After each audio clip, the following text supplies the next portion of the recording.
Nu, mēs redzam to, ka pirmie sportisti ir ieradušies patrenēties. Tad, lūk, tagad ir tā, ka ir 3 grupas, tā kā sadalīti pa 4. Viņi patrenējās 5 minūtes, patrenējās pirmā grupa 5 minūtes, patrenējās otrā grupa 5 minūtes, trešā, protams, arī 5 minūtes.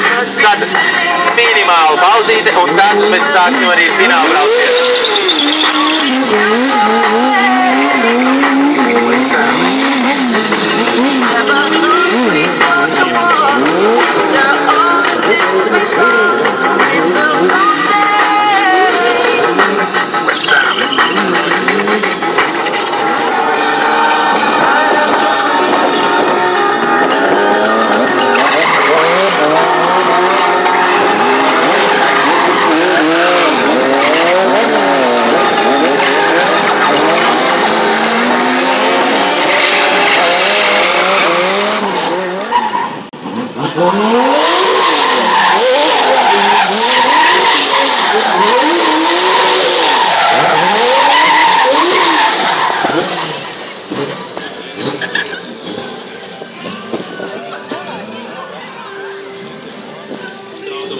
N4, un tātad viņam ir, ja nekas nemainās un nenotiek kas brīnumains, tad viņam ir